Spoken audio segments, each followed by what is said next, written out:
नमस्कार दोस्तों, PW only IAS पर आपका बहुत बहुत स्वागत है। दोस्तों, आप फॉर्म फिल करना स्टार्ट कर चुके हैं या करने वाले हैं तो आपके सामने एक क्वेश्चन जरूर आपके दिमाग में क्लिक करेगा कि यार मेरे प्रेफरेंस क्या हो। क्योंकि होता क्या था, पहले तो प्रीलिम्स आपकी क्लियर होती थी नहीं, फिर आपसे पूछा जाता था detailed application form number first, उसमें आपसे पूछते थे कि भाई आपकी सर्विस प्रेफरेंस क्या चाहिए, आपको आईएएस चाहते हो, आईएफएस चाहते हो, आईपीएस चाहते हो, या टोटल जो 23 की लिस्ट डिक्लेयर हुई है उनमें से कौन सी आपकी फर्स्ट प्रायोरिटी पे, कौन सी सेकंड पे, कौन सी आप नहीं चाहते हो, राइट। बट अब तो क्या कर दिया, प्रीलिम्स से पहले ही आप लोगों से पूछ लिया कि भाई आप लोग अपनी तरफ से अपनी चॉइस तो कम से कम डिसाइड करके रखो कि आप क्या करना चाहते हो। यहां पर यूपीएससी जो जांच करना चाह रही है ना, वो मुद्दा क्या है वो आप समझिए। वो ये है कि आप कितना क्लियर माइंडसेट के साथ में अपनी प्रिपरेशन कंटिन्यू कर रहे हो। क्या आप केवल एक एग्जाम को, इस पर्टिकुलर कॉम्पिटेटिव एग्जाम को एक एग्जाम की तरह लेकर के चल रहे हो कि हाँ जी एग्जाम देना है, बाद में सोचेंगे, जो होगा होगा, सरकारी नौकरी की तरह। तो देखो यहां पर थोड़ा सा आपको सोचने पे मजबूर कर रही है यूपीएससी कि भाई सोच समझ करके कदम आगे बढ़ाओ। आप आंख मीच करके, आंख बंद करके आगे नहीं बढ़ सकते, राइट। तो अभी नंबर ऑफ वैकेंसीज तो देखो 979 है, जो कि पिछले 3 सालों की वैकेंसीज के कंपैरिजन में कम है। क्योंकि 3 सालों को उठा करके देखोगे डिटेल तो आपके पास में नंबर ऑफ वैकेंसीज थी 1000 से ज्यादा, 1000, 1100 इस तरीके से। बट अब की बार तो 979 ही आ गई है। और अब की बार जो मुद्दा है मेन, जो इस वीडियो में हम डिस्कस करना चाह रहे हैं कि क्या प्रेफरेंस होनी चाहिए। क्योंकि प्रीलिम्स से पहले जनरली ये चीज कोई सोचता नहीं है, बहुत रेयर होती है कि कोई सोच पाए कि हाँ जी मेरी ये प्रेफरेंस होगी, मैं इस सर्विस में जाना पसंद करूंगा, इसमें नहीं जाना पसंद करूंगा, ये मेरी फर्स्ट चॉइस है, सेकंड है, थर्ड है। तो उस पॉइंट ऑफ व्यू से सबसे पहले तो हमें पता होना चाहिए कौन कौन सी सर्विसेज है, उन सर्विसेज का क्या स्ट्रेंथ है, क्या उनके चैलेंजेस है। एक तो वो मैं आपको इसमें डिटेल में बताऊंगा, साथ ही साथ आपके लिए टेंटेटिव क्या प्रेफरेंस हो सकती है, समझे। कारण क्या है कि आप देख सकते हैं कि कई बार चैलेंजेस आते हैं, समझ में नहीं आती है। चलो ठीक है, शुरुआत में तो हम सोच लें आईएएस बनना है, हर कोई यूपीएससी की तैयारी करने के लिए निकलता है, तो यूपीएससी आईएएस इस तरीके से बोला मैं आईएएस की तैयारी कर रहा हूं। बट आपको रियलिटी यहां पर चेक मिलने वाला है। ये एक आई ओपनर वीडियो भी है। आपके पास में जो सर्विसेज हैं वो आप देखेंगे तो टोटल नंबर है 23, पहले 21 थे, बट अभी 2 एडिशनल कर दिए हैं। और वो एडिशनल जो है वो रेलवे के अंदर ही निकाली गई है ना। रेलवे पहले मैनेजमेंट सर्विसेज होती थी, अब ट्रैफिक, पर्सनल और अकाउंट्स इस तरीके से डिवाइड कर दिया गया है, ठीक है। और यूपीएससी ने अपने रूल रेगुलेशन में चेंज कर दिया, कह दिया कि भाई प्रेफरेंस आप पहले बताओगे, फिर उसके बाद में ही आगे का जो प्रोसेस होगा प्रीलिम्स कंप्लीट होने के बाद, फिर आपको बाद में और चॉइस दे दी जाएगी कि हाँ ठीक है। बट एक बार तो आप अपनी तरफ से अपनी प्रायोरिटी सेट करके निकलो। सीधी बात है कि आप क्लियर माइंडसेट के साथ हो कि नहीं। तो देखो यहां पर जैसे ही आप फॉर्म फिल करना स्टार्ट करोगे और आपके पास में प्रेफरेंस का पॉइंट आएगा, तो इस तरीके से पूरी एक टेबल खुल के आएगी और उस टेबल के ऊपर ही ऊपर डायलॉग बॉक्स में लिखा रहेगा कि जो आपकी फर्स्ट प्रायोरिटी है उस बॉक्स में आप 01 लिख दो, जो आपकी सेकंड है उसको 02 लिख दो। इस तरीके से आप मार्किंग देते देते आगे जा सकते हैं। मैक्सिमम 23 आपकी लास्ट रैंकिंग रहेगी। और मान लो कि बीच में कहीं पर कोई ऐसी सर्विस दिख रही है जो कि आप बिल्कुल चॉइस नहीं करना चाहते, तो वहां पर आप 99 लिख सकते हो। तो जनरली हम जानते हैं कि आईएएस के लिए प्रेफर करते ही है ना, तो हम यहां पर 01 लिख देंगे, ठीक है। आईएफएस आप जाना चाहते हैं, नहीं जाना चाहते, वो आपकी चॉइस है। मैं मान लेता हूं जाना चाहते हैं। एक बार मैं बस केवल आपको बताने के लिए 02, 03 इस तरीके से आगे जाते गए और बीच में पता पड़ा कि आपको पोस्टल सर्विसेज या पोस्ट ऑफिस में क्या काम करूंगा, तो आप यहां पर 99 डाल सकते हैं। तो ये तो हो गया है कि आप कह सकते हो कि भाई ऐसा कर सकते हैं। बट आपको करना क्या है, ये 23 जो आपकी यहां पर स्कोप है ना, ऑप्शंस हैं, ये आपको पूरे के पूरे कंप्लीटली फिल करने हैं। एक भी आपको खाली नहीं छोड़ना है या किसी में भी 99 नहीं लिखना है। क्यों नहीं? क्योंकि मान लो कि अभी तो आप सोच रहे हो कि नहीं जी मैं तो आईएएस बनने के लिए तैयारी कर रहा हूं, बट आपके दिमाग में बैक ऑफ द माइंड अगर ये है कि भाई कम से कम मेरा फ्यूचर तो सेफ हो, तो उसके लिए कम से कम आपकी रैंक कुछ भी आए, एटलीस्ट एक जॉब तो अलोकेट हो सकेगी। अब मानो कि आपकी रैंक आ गई लो और आपने इनमें से नीचे वाली जो चॉइसेस है इनमें से कोई आपने ऑप्ट नहीं की, तो ऐसी परिस्थितियों में हो सकता है कि आपका नंबर तो आ गया बट आपने वहां पर चॉइसेस फिल नहीं की, तो आपका फाइनल जो एक जॉब मिलने वाली कंडीशन होती है वो मिस हो गई। तो इससे हमें बचना है, ठीक है। बाकी देखो आपकी चॉइस है, पर्सन टू पर्सन वेरी करती है ये चीजें, ठीक है। तो यहां पर प्रेफरेंस कैसे भरनी है ये तो आपको क्लियर हो गया होगा।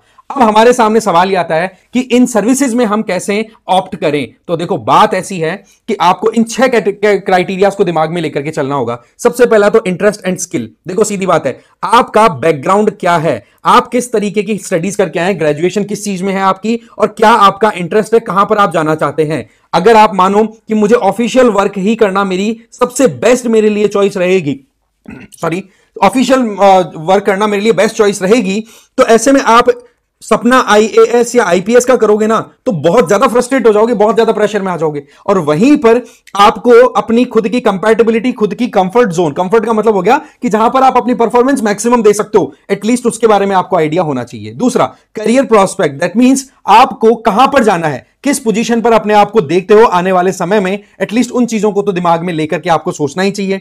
वर्क लाइफ बैलेंस, आईएएस बनने के बाद में या आईपीएस बनने के बाद में शुरुआती टाइम जब आप पब्लिक डीलिंग करते हो ना, तब आपके लिए बहुत बड़ा चैलेंज होता है कि आप लोगों से वन टू वन डील करते हो और फिर वहां पर लोग क्या डिमांड कर सकते हैं, किस तरीके की सिचुएशन हो सकती है। माना कि आप देखेंगे कि हां जनरली आईएएस ऑफिसर पब्लिक में जाकर के अपनी स्पीच देते हैं, लोग उनको सुनते हैं, वो सारी बात सही है, बट अल्टीमेटली जब उनके ऊपर प्रेशर जब आता है ना, तो हालत हो जाती है खराब। तो ये चीजें आपको समझनी पड़ेंगी पहले, ठीक है। इसके अलावा आप पोस्टिंग कोरिंग को लेकर के आप देखते हैं कि कुछ लोग जो हैं उनको कैडर मिलने के चलते इशू आ जाता है ना। अब आप खुद देख लो, एक बार अगर कोई आईएएस आईएफएस, ये नोटिफिकेशन में मेंशन्ड है, आईएएस या आईएफएस जिसको अलोकेट हो गया ना, तो वो इंडिविजुअल तो री एग्जाम भी नहीं दे सकता, मतलब फर्दर नोटिफिकेशन एग्जाम क्या है तो वो फिल ही नहीं कर सकता, पहले उनको रिजाइन ही करना पड़ेगा तो ही वो एग्जाम दे पाएंगे। तो ऐसी परिस्थितियों में आपके सामने एक ये बड़ी ट्रिकी कंडीशन बन सकती है लोकेशन को लेकर के, कि यार ऐसे डिस्टर्ब्ड एरिया में मेरी पोस्टिंग कर दी जहां पर मैं तो सोच ही नहीं पा रहा हूं। साथ ही साथ पर्क्स एंड सैलरी, तो आपको पता है 8th पे कमीशन लगने वाला है, तो सैलरीज का हाइक बहुत शानदार होने वाला है,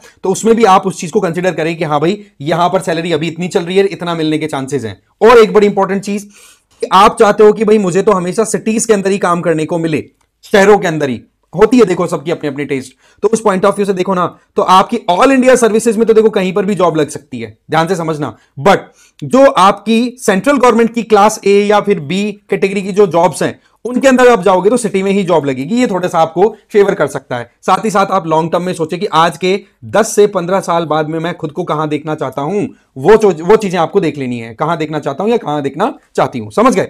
तो ये चीजें हैं जिनको आपको ध्यान रखनी है। अब देखो ये जो सर्विसेज है ना, इनके बारे में मैं थोड़ा सा आपको बता देता हूं। देखो आईएएस के बारे में तो ज्यादा मैं बताने की क्या कोशिश करूं, आपको खुद को पता है कि आईएएस में तो क्या होता है, पब्लिक एक तरीके से पब्लिक डीलिंग सीधी करते हो, और साथ ही साथ आप यहां पर पॉलिसी मेकिंग, एडमिनिस्ट्रेशन, गवर्नमेंट की पॉलिसीज को इंप्लीमेंट करना, वो सारी। चैलेंज इतना सही है कि यहां पर वर्कलोड बहुत ज्यादा, अकाउंटेबिलिटी भी बहुत ज्यादा रहती है। वहीं पर आईपीएस ऑफिसर आप देख सकते हैं कि आईपीएस ऑफिसर्स के लिए लॉ एंड ऑर्डर को मेंटेन करने का काम हो गया। फॉरेन सर्विसेज में इंडिया को आप इंटरनेशनली आप रिप्रेजेंट करोगे, बट यस हाँ, थोड़ा रिमोट लोकेशन पे आपकी जॉब हो सकती है, बट अगेन अगर डॉक्टर एस जयशंकर जी से आप इंस्पायर्ड हैं तो फॉरेन सर्विसेज आपके लिए बेस्ट है।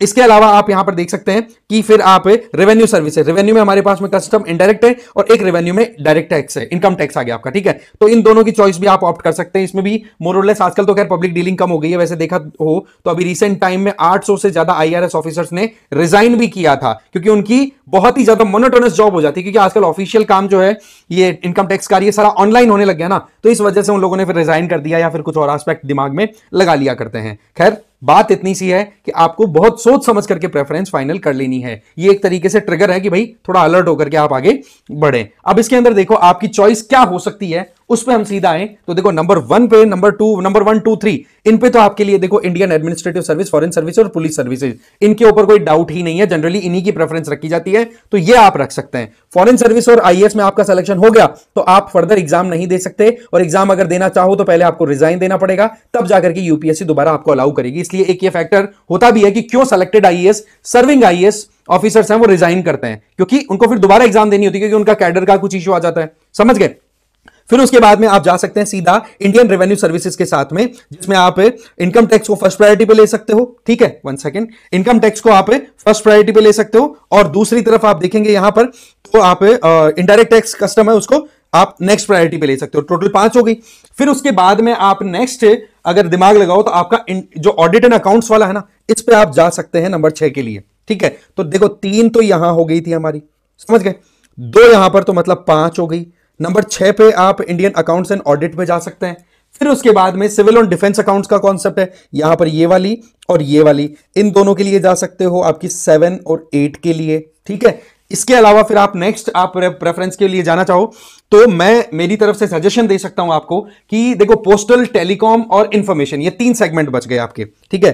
पोस्टल आ गया आपका यहां पर, इसके अलावा इंफॉर्मेशन आ गई, और एक आपकी टेलीकॉम की ओर है जो मैं अभी निकाल लेता हूं, ठीक है, ये टेलीकम्युनिकेशन।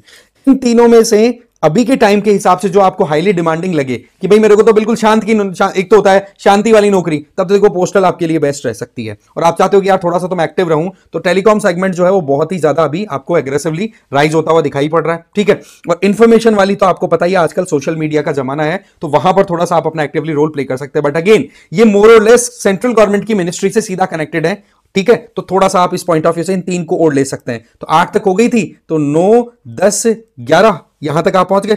अच्छा, इनके पहले एक सेकंड, ये जो आपका यहां पर मैंने बताया ना इंफॉर्मेशन पोस्टल और टेलीकॉम, इनका आप एक बार होल्ड पे रखो। इससे पहले आप रेलवे में आ जाओ, ठीक है। रेलवे में आप 9, 10 और 11 इन तीनों के लिए जा सकते हैं, ठीक है। जिसमें ट्रैफिक मैनेजमेंट हो गया, पर्सनल दैट मींस कहां पर किसका ट्रांसफर क्या करवाना उससे रिलेटेड, अकाउंट्स का काम, ये तीनों आप रेलवे वाले बेस्ट रह जाएंगे 9, 10, 11 के लिए। फिर आप इन तीनों पे आ जाओ 12, 13, 14 के लिए, ठीक है। यहां पर आप इन तीनों के लिए आ जाओ 12, 13, 14। इसका मतलब इसमें आपकी कौन सी आ गई, इंफॉर्मेशन सर्विस, पोस्टल सर्विस और टेलीकम्युनिकेशन। तो इसमें आप अपनी चॉइस जो भी है आप आगे पीछे शफल कर सकते हैं अपने अकॉर्डिंग। फिर उसके बाद में नेक्स्ट है, वहां पर आप ले सकते हैं, नेक्स्ट मैं बताऊंगा आपको, ट्रेड सर्विसेज ले सकते हैं। फिर उसके बाद में रेलवे प्रोटेक्शन फोर्सेस के लिए जा सकते हैं, ठीक है। इसके अलावा डिफेंस एस्टेट, ये इसके लिए जा सकते हैं। ये सीक्वेंस आप कंटिन्यू कर सकते हैं जो मैं बोल रहा हूं, ठीक है। आप इसके बाद में फिर armed forces headquarter civil services के लिए जा सकते हैं। बी सेक्शन के लिए, ग्रुप बी के लिए आप जाओ ना, तो उसमें फर्स्ट प्रायोरिटी आप armed forces headquarter civil services के लिए दे सकते हैं। फिर बच गई आपकी जो यूटीज हैं, उनके अंदर आप क्या जॉब करना चाहते हैं, किस लेवल पे।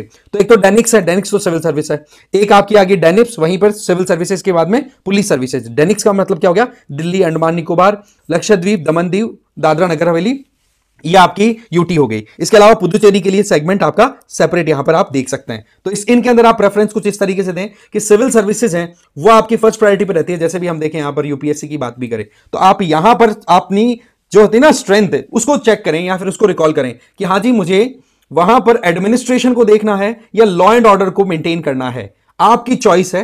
आप लॉ एंड ऑर्डर के लिए जाना चाहें तो डेनिप्स के लिए पहले जाइए, फिर उसके बाद में पॉन्डिप्स के लिए जाइए, ठीक है। और आपको चाहिए फिर पॉन्डिप्स के लिए जाइए, फिर डेनिक्स दे दो और फिर पॉन्डिक्स दे दो। मतलब इसका मतलब हो गया सिविल सर्विसेज। तो पहले पुलिस को प्रेफरेंस दे दो अगर लॉ एंड ऑर्डर में आपको जाना है, सिविल सर्विसेज को बाद में दे देना। और आपको लगता है नहीं मुझे तो एडमिनिस्ट्रेशन में जाना है तो सिविल सर्विसेज पहले प्रायोरिटी दे दो और पुलिस को फिर बाद में दे देना। समझ गए। तो इस तरीके से आप अपनी प्रेफरेंस को सेटल कर सकते हैं, जो कि आपके लिए बहुत हेल्पफुल हो सकता है आपका फॉर्म फिल करने में। बाकी शुरुआत की ये जो 14 प्रेफरेंसेज बताई है ना, इनमें तो आपको मोर और लेस ये जो मैंने सीक्वेंस बताई है आप इस पर रिलाय कर सकते हैं। रिपीट करूं, टॉप 3 तो आपकी यहां पर है ही, फर्स्ट वाली। फिर उसके बाद में आप आईआरएस के लिए जा सकते हो, फिर उसके बाद में आप रेलवे के लिए जा सकते हो, फिर ठीक है रेलवे के लिए जा सकते हो। रेलवे के लिए पहले चले जाना चाहे कोई इशू नहीं है, या फिर अकाउंट्स वाली के लिए पहले चले जाओ कोई इशू नहीं है, ठीक है। फिर अकाउंट्स वाली के चले जाओ 7, 8, फिर रेलवे के लिए चले जाओ और फिर उसके बाद में आप ये जो इंफॉर्मेशन पोस्टल और टेलीकम्युनिकेशन वाला सेगमेंट है इसके लिए आप जा सकते हैं। तो ये आपकी बेसिक प्रेफरेंस होगी और फिर उसके बाद में आगे का जो है वो मैंने आपको बता दिया। अगर कहीं पे हौच पौच हो रहा हो तो दोबारा वीडियो को आप कहते ना कि बैक जाकर के देख लीजिए, ठीक है। तो ये चीजें हैं। बाकी मोटा मोटा तो मैं ये बताऊंगा कि आप इन 6 पैरामीटर्स को जरूर इंडिविजुअली कैलकुलेट करके फिर अपनी प्रेफरेंस डिसाइड करो, ठीक है। तो इस वीडियो में देखो मोटा मोटा जो था मैंने बता दिया आपको। बाकी पीडब्ल्यू ओनली आईएएस की तरफ से जो कोर्सेज चल रहे हैं उनके बारे में बता देता हूं, क्योंकि प्रीलिम्स एकदम सिर पे है। तो ऐसे में जो लोग प्रीलिम्स के लिए तैयारी करना चाहते हैं क्रैश कोर्स प्लस से साथ ही साथ अपनी टेस्ट सीरीज को भी ज्वाइन करना चाहे तो ये बेस्ट कोर्स है उनके लिए, जिसमें लाइव लेक्चर होंगे, डेली प्रैक्टिस होगी, उनके सोल्यूशन भी कराए जाएंगे, मेंटरशिप वेबिनार भी दी जाएगी, जीएस और सीसेट की क्लासेस भी साथ ही साथ होंगी और टेस्ट कंडक्ट होंगे, ठीक है, सेक्शनल और फुल लेंथ, ठीक है। डिटेल्स है वो डिस्क्रिप्शन बॉक्स में दी हुई, चेक कर लीजिए। इसके अलावा आप केवल टेस्ट सीरीज ज्वाइन करना चाहते हैं तो उसका भी आपके पास में ऑप्शन अवेलेबल है ओनली 4000 रुपीज में, राइट। इसमें आप डेली प्रैक्टिस कर सकते हैं, ठीक है। उनका लाइव सोल्यूशन दिया जाएगा, मतलब उसी का एक सब पार्ट हो गया जो कि टेस्ट सीरीज ओरिएंटेड है, ठीक है। इसके अलावा आप मुझे फॉलो कर सकते हैं इस क्यूआर कोड को स्कैन करके टेलीग्राम पर। अच्छा, प्रीवियस वीडियो में एक छोटा सा कहते ना कि डिलीवरी में मिस्टेक हो गई थी कि ईडब्ल्यूएस कैटेगरी के लिए 9 अटेम्प्ट्स हो गए, मतलब एक्सटेंडेड है, ऐसा कुछ नहीं है। वो ईडब्ल्यूएस जो था वो फिजिकली जो बेंचमार्क डिसेबल्ड है ना उन लोगों के लिए, फिजिकली डिसेबल्ड इंडिविजुअल्स के लिए। तो वो तो जनरल हो, ईडब्ल्यूएस हो, ओबीसी हो, सबके लिए नो है ही, और एससी एसटी वालों के लिए वैसे ही अनलिमिटेड अटेम्प्ट ऑलरेडी है ही, ठीक है। तो उसमें थोड़ा सा आप करेक्शन कर लेना अगर सुनने में कहीं गड़बड़ हो गई हो तो, ठीक है। Thank you very much for watching this video.